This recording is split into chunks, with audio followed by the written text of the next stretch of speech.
నమస్కారం వార్తలకు స్వాగతం. ముందుగా ఈనాటి ముఖ్యాంశాలు చూద్దాం. ప్రధానమంత్రి నరేంద్ర మోదీతో రేవంత్ రెడ్డి భట్టి విక్రమార్క భేటీ. పాలమూరు రంగారెడ్డి ప్రాజెక్టుకు జాతీయ హోదా ఇవ్వాలని విజ్ఞప్తి. సీఎం రేవంత్ రెడ్డితో ఫాక్స్కాన్ ప్రతినిధుల బృందం సమావేశం. రాష్ట్రంలో పారిశ్రామికాభివృద్ధికి తమ ప్రభుత్వం కట్టుబడి ఉందని స్పష్టీకరణ. రాష్ట్రంలో రెండంకెల ఎంపీ స్థానాలను నెగ్గుతామని కిషన్ రెడ్డి ధీమా. మోదీ పాలనతో దేశం అభివృద్ధి చెందుతోందని వ్యాఖ్య. సింగరేణి ఎన్నికలకు సర్వం సిద్ధం. రేపు పోలింగ్. 11 ప్రాంతాల్లో 84 పోలింగ్ కేంద్రాలు ఏర్పాటు. వాహనాల పెండింగ్ చలాన్ల రాయితీపై ప్రభుత్వం ఉత్తర్వులు జారీ. జనవరి 10 వరకు చలాన్లు చెల్లించేందుకు అవకాశం. యువత కలలను నెరవేర్చడానికి కేంద్ర ప్రభుత్వం స్పష్టమైన రోడ్ మ్యాప్తో ఉందన్న ప్రధానమంత్రి. వీర్ బాల్ దివస్తో అమృత్కాల్లో కొత్త అధ్యాయం ప్రారంభమైందని మోదీ కితాబు. భారత్ అమ్ముల పొదిలో మరో అధునాతన యుద్ధ నౌక. జల ప్రవేశం చేసిన ఐఎన్ఎస్ ఇంఫాల్. ఇక వార్తలను వివరాలు చూద్దాం. ఉప ముఖ్యమంత్రి భట్టి విక్రమార్కతో కలిసి ఢిల్లీ వెళ్లిన సీఎం రేవంత్ రెడ్డి ఈ సాయంత్రం ప్రధానమంత్రి నరేంద్ర మోదీని కలిశారు. ముఖ్యమంత్రిగా రేవంత్ రెడ్డి ప్రమాణ స్వీకారం చేసిన తర్వాత ప్రధానమంత్రిని కలవడం ఇదే తొలిసారి. దాదాపు అరగంట పాటు ప్రధానితో సమావేశం జరిగింది. ఈ భేటీలో ప్రధానంగా కేంద్రం నుంచి రాష్ట్రానికి రావాల్సిన బకాయిలతో పాటు విభజన హామీలు, రాష్ట్రంలోని పెండింగ్ ప్రాజెక్టులు, అభివృద్ధి ప్రాజెక్టులకు నిధుల మంజూరుతో పాటు రాష్ట్రానికి సంబంధించిన పలు అంశాలపై చర్చించారు. ప్రస్తుత రాష్ట్ర ఆర్థిక పరిస్థితిని ప్రధానమంత్రికి ముఖ్యమంత్రి వివరించారు. ఇక ప్రధానితో భేటీ అనంతరం మీడియాతో భట్టి విక్రమార్క మాట్లాడుతూ రాష్ట్ర ఆర్థిక పరిస్థితిని ప్రధానికి వివరించడంతో పాటు పాలమూరు రంగారెడ్డి ప్రాజెక్టుకు జాతీయ హోదా, రాష్ట్రానికి ఐఐఎం సైనిక్ స్కూల్ కేటాయింపు, బయ్యారంలో స్టీల్ ప్లాంట్, కాజీపేటలో కోచ్ ఫ్యాక్టరీ ఏర్పాటు చేయాలని కోరినట్లు తెలిపారు. ప్రధానమంత్రి సానుకూలంగా స్పందించారని చెప్పారు. బీఆర్ఎస్ పాలనలో రాష్ట్రంలో ఆర్థిక అరాచకం జరిగిందని, రాష్ట్రాన్ని అప్పుల కుప్పగా మార్చారని ఆరోపించారు. శ్రీ నరేంద్ర మోడీ గారి దృష్టికి తీసుకుని రావడం జరిగింది.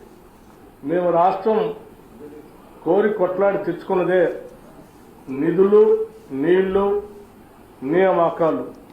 వీటికి సంబంధించి బైఫర్కేషన్ యాక్ట్లో పొందుపరిచినటువంటి హక్కుల్ని గత ప్రభుత్వం 10 సంవత్సరాలుగా తాత్సర్యం చేస్తూ కేంద్రం నుంచి తీసుకొని రావాల్సినటువంటి కొన్ని ముఖ్యమైన అంశాలని తీసుకొని రాలేకపోయింది. దయచేసి మేము మిమ్మల్ని కలుస్తూ ఆ అంశాలన్నింటినీ త్వరితగతిన తెలంగాణ రాష్ట్రానికి అందించవలసిందిగా వారికి విజ్ఞప్తి చేయడం జరిగింది. అందులో భాగంగా ప్రధానంగా స్టీల్ ప్లాంట్, బయ్యారంలో ఉక్కు కర్మాగారానికి సంబంధించినటువంటి స్టీల్ ప్లాంట్ని, అట్లాగే కాజీపేటలో రైల్వే కోచ్ ఫ్యాక్టరీ, ఐటీఐఆర్కి సంబంధించినటువంటి ప్రాజెక్ట్ని వాటిని వెంటనే అందించడమే కాకుండా ఏ నీళ్ల కోసమైతే మేము పోరాటం చేశామో ఆ నీళ్లను తెలంగాణ రాష్ట్ర ప్రజలకు అందించడం కోసం ఒక జాతీయ ప్రాజెక్టుగా పాలమూరు రంగారెడ్డిని కూడా ఆనాటి బైఫర్కేషన్ యాక్ట్లో తెలంగాణ రాష్ట్రానికి ఒక జాతీయ ప్రాజెక్టు ఇస్తా అని చెప్పారు. దాంట్లో భాగంగా ఈ పాలమూరు రంగారెడ్డిని పరిగణలో తీసుకుని శాంక్షన్ చేయవలసిందిగా కోరుతూ, అలాగే ఒక ఐఐఎంని హైదరాబాద్కి శాంక్షన్ చేయవలసిందిగా కేంద్ర ప్రభుత్వం ఏ రీతిలో సహాయ సహకారాలు అందించాలో ఆ రాష్ట్ర పురోగతికి మీరు అడిగినటువంటి అంశాలు తప్పనిసరిగా సానుకూలంగా పరిశీలించి స్పందిస్తానని ప్రధానమంత్రిగా చెప్పారు.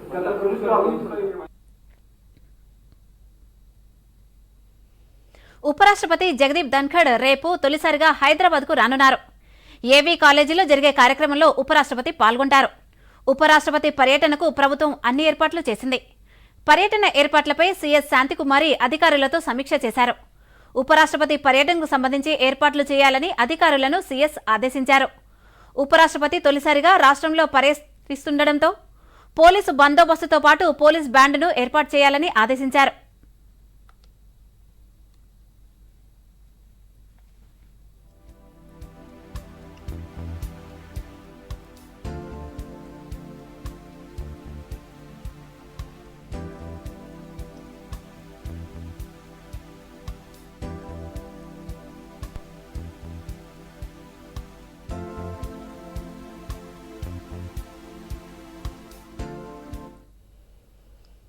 రాష్ట్రంలో పారిశ్రామికాభివృద్ధికి తమ ప్రభుత్వం కట్టుబడి ఉందని ముఖ్యమంత్రి రేవంత్ రెడ్డి స్పష్టం చేశారు.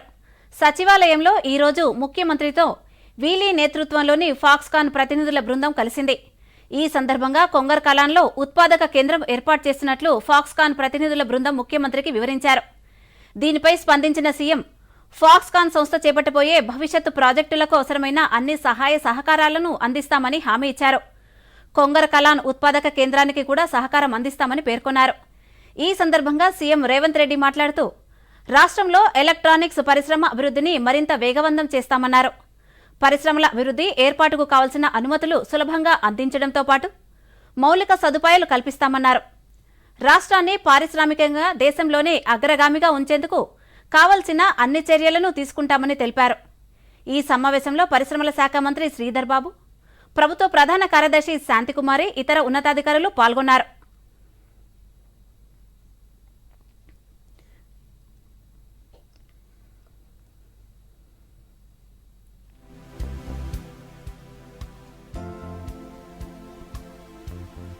కొన్ని నెలల కిందట 1,00,000 ఉద్యోగాలు కల్పిస్తామనే హామీతో తెలంగాణ ప్రభుత్వంతో ఫాక్స్కాన్ గ్రూప్ ఒప్పందం కుదిరింది. ఈ సంస్థ ప్రధానంగా యాపిల్ ఐఫోన్లను తయారు చేస్తుంది. China, Vietnam, Thailand, Malaysia, America, Europe, Bharat సహా 24 దేశాల్లో ఫాక్స్కాన్ సంస్థ కార్యకలాపాలు సాగిస్తోంది. వచ్చే 2 ఏళ్లలో 25,000 ఉద్యోగాలు కల్పించనుంది.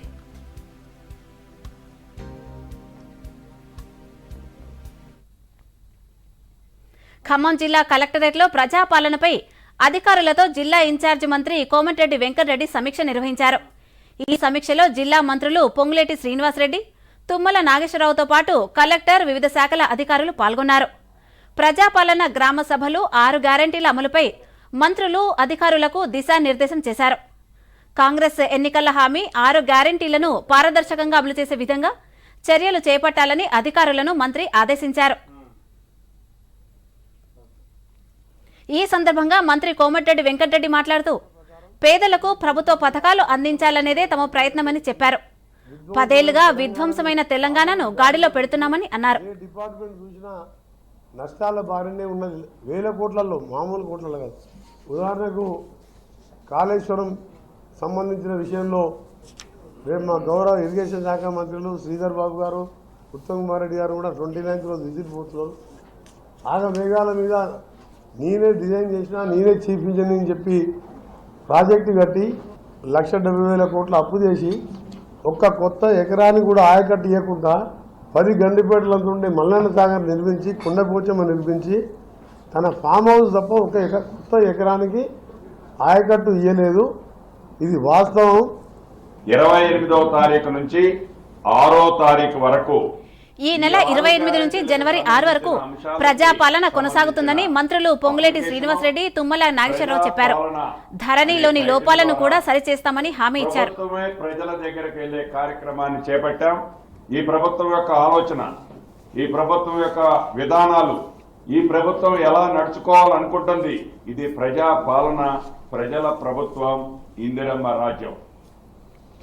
ఈ ఇందిరమ్మ రాజ్యంలో ప్రజలు ఏదైతే కోరుకుంటున్నారో ఆ కోరుకునే దాన్ని 27వ తారీఖు అంటే రేపు గౌరవ ముఖ్యమంత్రి గారు, అదే రకంగా మంత్రివర్గ సహచార మంత్రివర్గంలో సభ్యులు అందరం కలిసి ఏ అప్లికేషన్ అయితే 28వ తారీఖు నుంచి గ్రామాలలో, డివిజన్లలో, వార్డులలో, మారుమూల తండాలలో, గూడాలలో, చివరికి అడవి ప్రాంతంలో ఉన్న చెంచుల దగ్గరికి కూడా వెళ్ళి అధికారులు వెళ్ళి ఈ ప్రభుత్వం యొక్క ఆలోచనని తెలియచేసి వారికి కావలసిన అవసరాలని నెరవేర్చడం కోసం ఈ అప్లికేషన్ ఇచ్చి రిటర్న్ గా ఒట్టిగా అప్లికేషన్ తీసుకోవటమే కాదు, బాధ్యతాయుతమైన అధికారులతో తీసుకున్న అప్లికేషన్కి రిసీట్ కూడా ఇవ్వటం జరుగుద్ది. మనకి ఇచ్చినటువంటి 6 గ్యారంటీల్ని ఇందిరమ్మ రాజ్యంలో సాఫల్యం చేసేటటువంటి బాధ్యత వేదిక మీద ఉన్నటువంటి జిల్లా అధికారులు, శాసనసభ్యులు, ముఖ్యంగా పత్రికా విలేకరులు దానికి సహకరించమని చెప్పి ప్రార్థిస్తూ అందరం ఏకోన్ముఖంగా మధ్య కొద్ది కాలం పాలనలో అవలక్షణాలు వచ్చినా లేకపోతే కొంచెం ఎత్తర్జీగా పరిపాలనలో కొద్దిగా ఇబ్బందులు వచ్చినా అనేక కార్యక్రమాలు కుంటుబడి సంక్షేమం ఆగిపోయింది. గత 5 సంవత్సరాల అభివృద్ధి కూడా ఆగిపోయింది. వాటినన్నింటినీ కొనసాగించుకొని ఖమ్మం జిల్లా ప్రగతి పదంలో మళ్ళీ రాష్ట్రంలో నెంబర్ 1 జిల్లాగా ఉండేదానికి మా అందరి ప్రయత్నం ఉంటుందని చెప్పి విజ్ఞప్తి చేస్తూ వార్తల్లో ఇప్పుడు ఒక ప్రకటన చూద్దాం. మోదీ ప్రభుత్వ హామీ ఆహార భద్రతకు భరోసా. 80 కోట్ల మందికి ప్రతి నెల ఉచిత రేషన్. మా సంకల్పం వికసిత భారత్.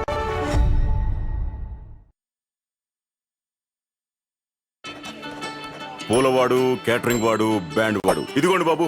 వాయింపుడైపోతుంది అన్న. పొరపాటు జరిగితే డబ్బు అరే పోతుంది. కాదురా, బ్యాంక్ జాగ్రత్త పడుతుంది. ఎలాగా? నేను పాజిటివ్ పే సిస్టమ్ పై రిజిస్టర్ చేసుకున్నా. బ్యాంక్ కి చెక్స్ ఇంకా బెనిఫిషరీస్ వివరాలు ఇచ్చాను. బ్యాంక్ చెక్ చేసి పరీక్షిస్తుంది. డీటెయిల్స్ మ్యాచ్ కాకపోతే క్లియరెన్స్ చెయ్యదు. అలాగా? ఏది నాకివ్వండి.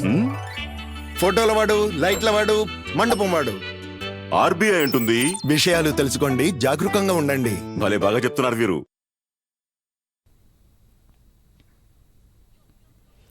వార్తలకు తిరిగి స్వాగతం. లోక్సభ ఎన్నికల్లో బీజేపీ పూర్తి మెజారిటీతో గెలవబోతోందని, మరోసారి నరేంద్ర మోదీ ప్రధాని కాబోతున్నారని బీజేపీ తెలంగాణ రాష్ట్ర అధ్యక్షుడు కిషన్ రెడ్డి ధీమా వ్యక్తం చేశారు. ఈ రోజు నాంపల్లిలోని బీజేపీ రాష్ట్ర ప్రధాన కార్యాలయంలో కిషన్ రెడ్డి మీడియాతో మాట్లాడుతూ రాష్ట్రంలో బీజేపీకి 2 అంకెల పార్లమెంటు స్థానాలు లభిస్తాయని ఆశాభావం వ్యక్తం చేశారు. ఇటీవల 5 రాష్ట్రాల అసెంబ్లీ ఎన్నికలను బీజేపీ సెమీఫైనల్గా తీసుకున్నట్లు చెప్పారు. ప్రధాని మోదీ నాయకత్వంలో దేశం అభివృద్ధి చెందుతోందని ప్రజలు నమ్ముతున్నారని, అందుకే లోక్సభ ఎన్నికల్లో అందరూ బీజేపీ వైపే ఉన్నారని చెప్పారు. 100% ఓటింగ్ పర్సెంటేజ్ పెరిగినటువంటి పార్టీ ఒక భారతీయ జనతా పార్టీ. ఎన్నికల్లో వచ్చేటువంటి పార్లమెంట్ ఎన్నికల్లో కూడా పూర్తి స్థాయిలో సంస్థ కావాల్సినటువంటి అవసరం ఉందన్నటువంటి భావనతో 28వ తేదీ సమావేశం ఏర్పాటు చేయడం జరిగింది. ఈ సమావేశంలో మండల ప్రెసిడెంట్ నుంచి జాతీయ స్థాయి నాయకుల వరకు ఉన్నటువంటి బాధ్యత కలిగినటువంటి ప్రతి ఒక్కరు కూడా, ముఖ్యమైనటువంటి mandal presidents, assembly convener, assembly incharges, district president, district general secretaries, state council members, national council members, parliament conveners, parliament ఇన్ఛార్జీలు, రాష్ట్ర పదాధికారులు, మోర్చాల రాష్ట్ర పదాధికారులు, జాతీయ కార్యవర్గ సభ్యులు, శాసనసభ్యులు, పార్లమెంట్ సభ్యులు అందరూ కూడా ఈ విస్తృత స్థాయి సమావేశంలో పాల్గొంటారు. ఈ సమావేశానికి పార్టీ సీనియర్ నాయకులు, కేంద్ర హోంమంత్రి అమిత్ షా గారు, పార్టీ జాతీయ ప్రధాన కార్యదర్శులు తరుణ్ చుగ్ గారు, సునీల్ బన్సల్ గారు, బండి సంజయ్ గారు, ఓబీసీ జాతీయ మోర్చా అధ్యక్షులు డాక్టర్ లక్ష్మణ్ గారు, అదేవిధంగా రాష్ట్ర పార్టీ వ్యవహారాల ఇన్ఛార్జీలు అందరూ కూడా పాల్గొంటారు.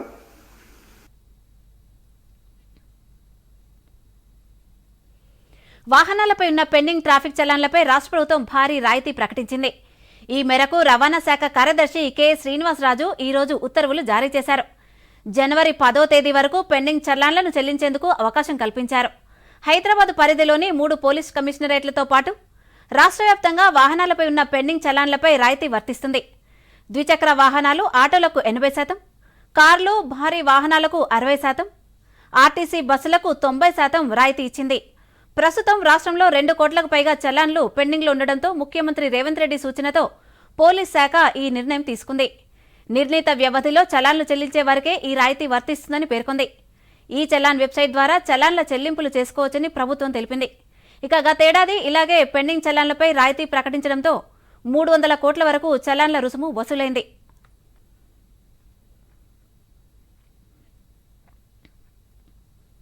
దేశంలోనే అతిపెద్ద సంస్థ సింగరేణిలో గుర్తింపు కార్మిక సంఘం ఎన్నికలకు సర్వం సిద్ధమైంది. ఈ మేరకు కేంద్ర కార్మిక శాఖ ఆధ్వర్యంలో అన్ని ఏర్పాట్లు పూర్తయ్యాయి. 11 ప్రాంతాల్లో 84 పోలింగ్ కేంద్రాలు ఏర్పాటు చేశారు. రేపు ఉదయం 7 గంటల నుంచి సాయంత్రం 5 గంటల వరకు పోలింగ్ జరగనుంది. ఎన్నికల విధుల కోసం 650 మంది ప్రభుత్వ ఉద్యోగులను, బందోబస్తుకు 460 మంది పోలీసులను కేటాయించారు. రహస్య బ్యాలెట్ పద్ధతిలో పోలింగ్ జరుగుతుంది.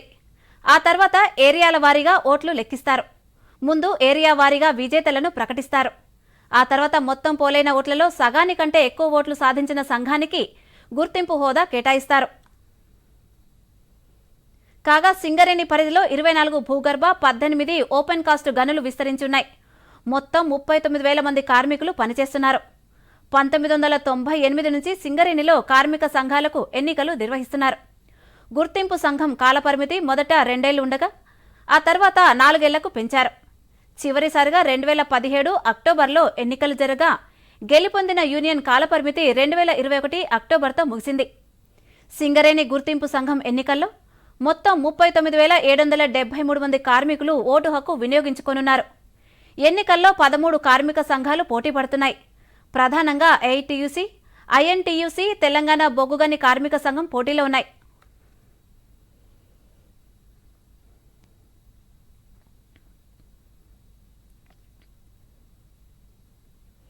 సోషల్ మీడియాలో విపరీత ఆదరణ కలిగిన ప్రధానమంత్రి నరేంద్ర మోదీ మరో రికార్డును నెలకొల్పారు.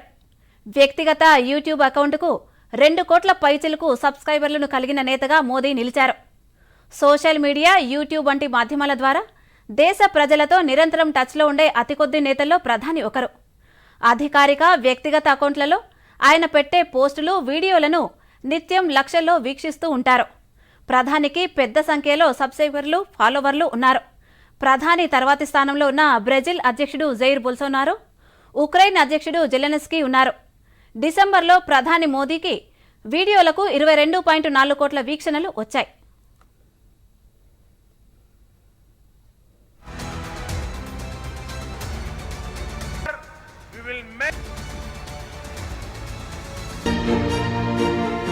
विकास के लाभ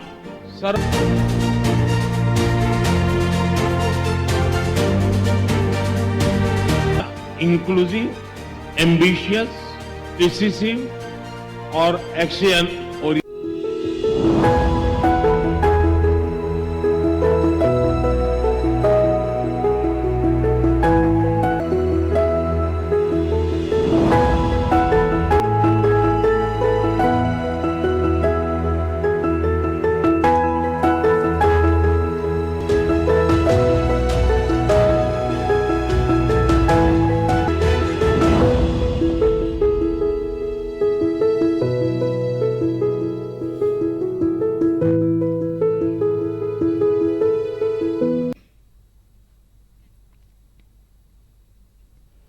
నేటి యువత కలలను నెరవేర్చడానికి కేంద్ర ప్రభుత్వానికి స్పష్టమైన రోడ్ మ్యాప్, దృక్పథం, విధానం ఉందని ప్రధానమంత్రి నరేంద్ర మోదీ అన్నారు.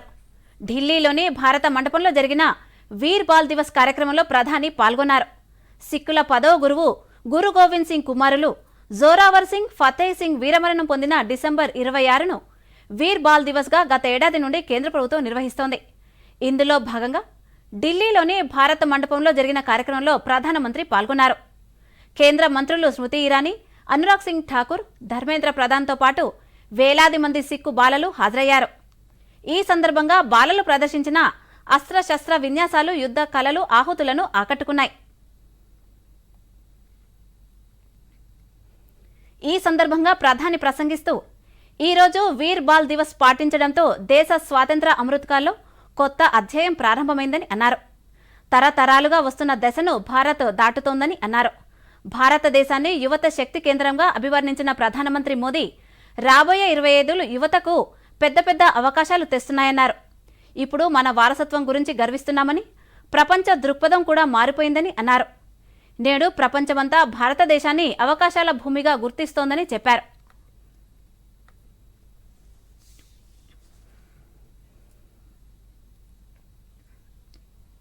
వీర్ బాల్ దివస్ సందర్భంగా కేంద్ర మంత్రి కిషన్ రెడ్డి హైదరాబాద్ అమీర్పేటలోని గురుద్వారాలో నిర్వహించిన ప్రత్యేక కార్యక్రమంలో పాల్గొన్నారు.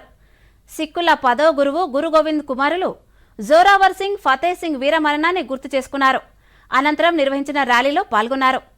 ర్యాలీ అనంతరం అక్కడ ఏర్పాటు చేసిన ఫోటో ఎగ్జిబిషన్ను కిషన్ రెడ్డి ఆసక్తిగా తిలకించారు. ఈ సందర్భంగా కిషన్ రెడ్డి మాట్లాడుతూ దేశాభివృద్ధికి పాటుపడాలని యువతకు పిలుపునిచ్చారు. వికసిత్ భారత్ కోసం దేశ యువతీ యువకులు పాటుపడాలని కిషన్ రెడ్డి కోరారు.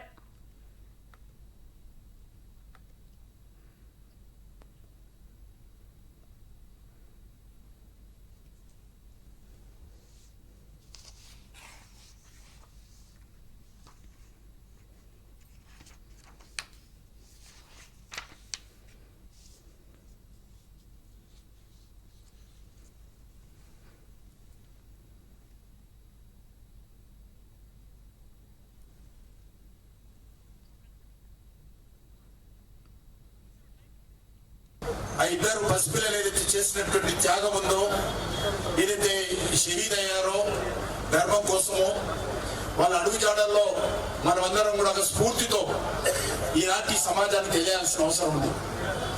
ఇంత పెద్ద త్యాగము ప్రపంచంలో ఇంత చిన్న వయసులో ప్రపంచంలో ఏ కుటుంబం కానీ ఏ పిల్లలు కానీ చేయలేదు. ప్రపంచంలో ఇది ఒక ప్రత్యేకమైనటువంటి సంఘటన. అందుకే ఈరోజు దేశమంతా కూడా నరేంద్ర మోడీ గారి ఆదేశాలతో వేలాది స్థలాలలో ఈ రకమైనటువంటి ఎగ్జిబిషన్స్ పెట్టడము, అన్ని గురుద్వారాల్లో ప్రత్యేకమైనటువంటి భజన కీర్తన చేయడము, గురుద్వారాలో శ్రద్ధాంజలి ఘటించడము, మరి గురుద్వారా లేని దాన్ని కూడా ఈ రకమైనటువంటి టెంట్ వేసి కొన్ని వేలాది ప్రాంతాలలో ఫోటో ఎగ్జిబిషన్స్ పెట్టి ప్రజలకు వారు చేసినటువంటి త్యాగాలు, వారి షహీద్ అయినటువంటి విధానం అంతా కూడా ప్రజలకు తెలియజేసేటువంటి ప్రయత్నము మన భారత ప్రధానమంత్రి నరేంద్ర మోడీ గారి ఆదేశాలతో ఈరోజు చేస్తా ఉన్నాం. అందులో భాగంగానే గత సంవత్సరము కల్చరల్ మినిస్ట్రీ ద్వారా మొదటిసారి కార్యక్రమాన్ని దేశ ప్రజల ముందు తీసుకురావడం జరిగింది.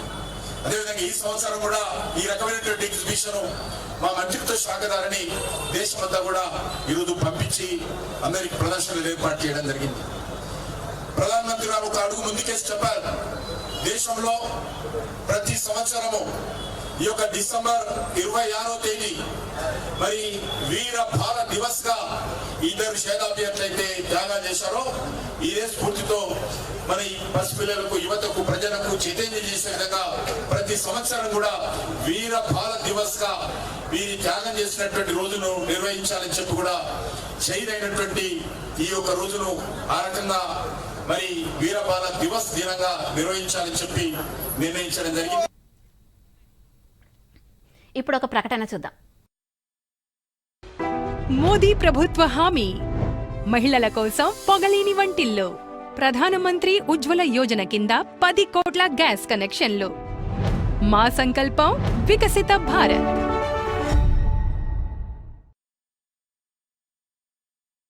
ఒత్తిడి మీ మానసిక మరియు శారీరక ఆరోగ్యాన్ని దెబ్బతీస్తుందా? సమర్థవంతమైన ఒత్తిడి నిర్వహణ చిట్కాల కోసం 14416 టెలిమానస్కు కాల్ చేయండి. వార్తలకు తిరిగి పునఃస్వాగతం. శబరిమలలో తెలుగు రాష్ట్రాల నుండి వచ్చే అయ్యప్ప భక్తులకు కనీస వసతులు కల్పించాలని కేరళ రాష్ట్ర ప్రభుత్వానికి పంచాయతీరాజ్, స్త్రీ శిశు సంక్షేమ శాఖ మంత్రి సీతక్క విజ్ఞప్తి చేశారు. మహబూబాబాద్ జిల్లా తొర్రూరు డివిజన్ కేంద్రంలో నాగేంద్ర స్వామి దేవాలయాన్ని మంత్రి సీతక్క సందర్శించి ప్రత్యేక పూజలు నిర్వహించారు. అనంతరం మంత్రి సీతక్క మాట్లాడుతూ నాగేంద్ర స్వామి దేవాలయాన్ని అభివృద్ధి చేసేందుకు నిధులు కేటాయిస్తామన్నారు. శబరిమలకు వెళ్లే అయ్యప్ప భక్తులకు కేరళ రాష్ట్ర ప్రభుత్వం కనీస వసతులు ఏర్పాటు చేయాలని కోరారు. 15 సంవత్సరాలలోపు పిల్లలకు ప్రత్యేక క్యూలైన్లు ఏర్పాటు చేయాలని సూచించారు. ఆలయానికి నేను ఇది 4వసారి. ఎన్నికల ముందు, ఎన్నికల తర్వాత, ఎన్నికల ముందు, ఎన్నికల తర్వాత లాస్ట్ 2008 నుంచి 18 నుంచి మళ్ళీ 2023 ఎలక్షన్స్లో ముందు కూడా రావడం జరిగింది. ఒక విశ్వాసం, ఒక నమ్మకం, ప్రజలందరి యొక్క విశ్వాసాలకు అనుగుణంగా, ప్రజల యొక్క విశ్వాసాల దారిలో నేను కూడా నడుస్తూ ఆ నమ్మకాన్ని కొనసాగిస్తున్నాను. తప్పకుండా మా ప్రభుత్వంలో ఈ ఆలయ అభివృద్ధి కోసం కూడా నేను నా వ్యక్తిగతంగా కానీ, ఇక్కడ మా ఎమ్మెల్యే గారి సహకారం కానీ, వారి సూచనలు కానీ తీసుకొని ఇక్కడ భక్తుల విశ్వాసాలకు అనుగుణంగా అభివృద్ధి కార్యక్రమాలు కూడా చేస్తామని తెలియజేస్తూ ఉన్నాను. అదేవిధంగా ముఖ్యంగా ఈరోజు కేరళ ప్రభుత్వానికి కూడా ఒక విజ్ఞప్తి చేస్తాము. ఎందుకంటే తెలుగు రాష్ట్రాల నుంచి అత్యధికంగా అయ్యప్ప భక్తులు మరి శబరిమల వెళ్తూ ఉన్నారు. అక్కడ సరైనటువంటి సౌకర్యం లేక ఇబ్బంది పడుతున్నారని మన ప్రాంతానికి చెందినటువంటి అనేక మంది శబరిమల వెళ్ళినటువంటి భక్తులు కానీ వచ్చి మాకు చెప్తా ఉన్నారు. కాబట్టి మరి అక్కడ ప్రభుత్వానికి ఒక విజ్ఞప్తి చేస్తూ ఉన్నాం మీ ద్వారా. క్యూ లైన్లు కానీ, తర్వాత టాయిలెట్స్ నిర్మాణం కానీ, వీళ్ళు 15-16 గంటలు అక్కడ నిలబడాలంటే ఇబ్బంది అవుతూ ఉంది. కాబట్టి ఖచ్చితంగా కేరళ ప్రభుత్వానికి మంచి పేరున్నది. కానీ ఇప్పటికి కూడా ఎందుకంటే తెలుగు రాష్ట్రాల నుంచి వచ్చేటువంటి భక్తుల సూచన మేరకు ఆ రాష్ట్ర ప్రభుత్వానికి మీ ఛానల్స్ ద్వారా విజ్ఞప్తి చేస్తా ఉన్నాం. భారత అమ్ముల పొదిలో మరో అధునాతన యుద్ధ నౌక చేరింది. ముంబై నావల్ డాక్ యార్డ్ నుంచి ఐఎన్ఎస్ ఇంఫాల్ యుద్ధ నౌకను రక్షణ మంత్రి రాజ్నాథ్ సింగ్ జలప్రవేశం చేయించారు. ఈ కార్యక్రమంలో మహారాష్ట్ర ముఖ్యమంత్రి ఏక్నాథ్ షిండే, భారత నేవీ అధిపతి అడ్మిరల్ ఆర్ హరికుమార్, నేవీ ఉన్నతాధికారులు పాల్గొన్నారు. మణిపూర్ రాజధాని ఇంఫాల్ పేరు మీద ఈ యుద్ధ నౌకను నిర్మించారు. నేవీలో ప్రవేశపెట్టడానికి ముందు అన్ని రకాలుగా పరీక్షించారు.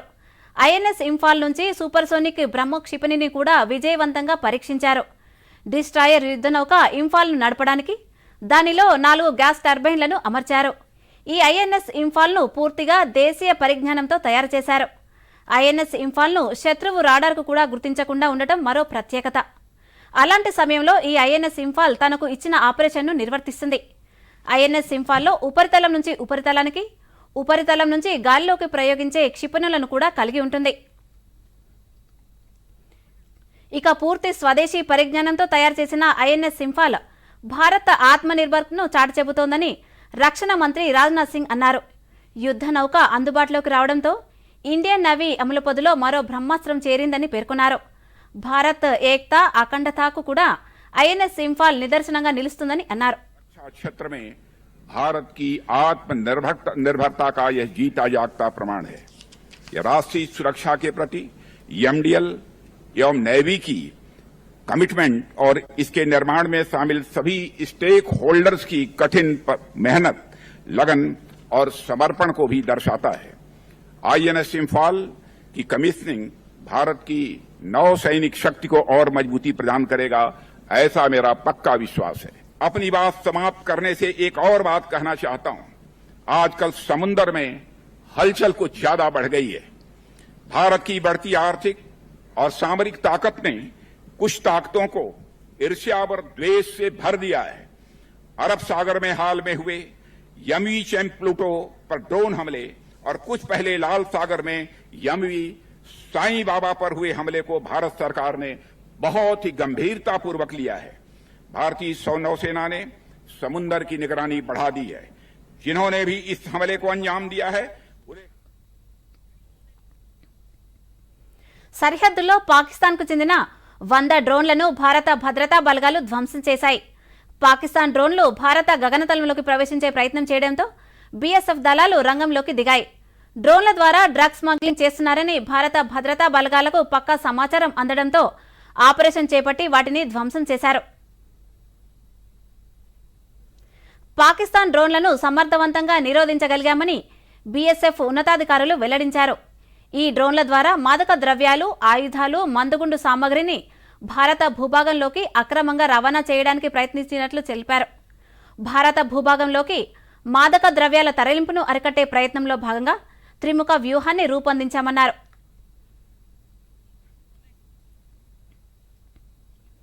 రెండు 2004లో హిందూ మహాసముద్రంలో ఏర్పడిన సునామీ వచ్చి 19 ఏళ్లు అయిన సందర్భంగా హైదరాబాద్లో Indian national centre for information open house కార్యక్రమం నిర్వహించింది. ఇందులో ఇన్కాయ్ శాస్త్రవేత్తలు, పరిశోధకులు పాల్గొన్నారు. వివిధ పాఠశాలలు, కళాశాలల నుండి సుమారు 500 మంది విద్యార్థులు, 150 మంది ప్రజలు ఇన్కాయ్స్ను సందర్శించారు.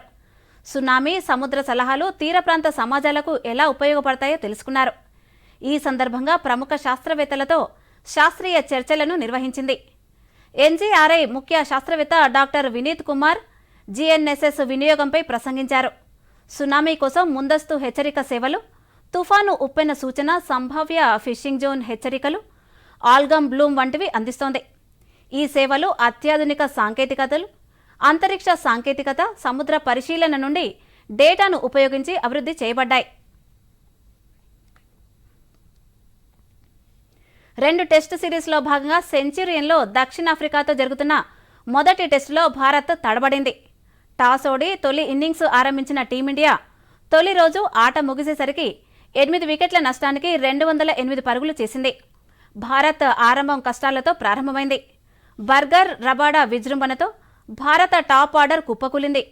ఓపెనర్లు యశస్విని జైస్వాల్, రోహిత్ శర్మ, శుభ్మన్ గిల్ నిరాశపరచడంతో 24 పరుగులకే భారత్ 3 వికెట్లు కోల్పోయి నష్టాల్లో పడింది. అయితే విరాట్ కోహ్లీ, శ్రేయస్ అయ్యర్ కాసేపు వికెట్ల పతనాన్ని అడ్డుకున్నారు. ఇక 4వ వికెట్కు 68 పరుగులు జోడించారు. ఈ తరుణంలో 38 పరుగులు చేసిన కోహ్లీని, 31 పరుగులు చేసిన శ్రేయస్ అయ్యర్ను రబాడా అవుట్ చేశాడు. ఆ తర్వాత వచ్చిన అశ్విన్ కూడా 8 పరుగులకు పెవిలియన్ చేరాడు. శార్దూల్ ఠాకూర్ 24 పరుగులతో రాణించగా సిరాజ్తో కలిసి కేఎల్ రాహుల్ 70 పరుగులతో కుదురుగా ఆడుతున్నాడు. దక్షిణాఫ్రికా బౌలర్స్లో రబాడా 5 వికెట్లు, బర్గర్ 2 వికెట్లు పడగొట్టారు.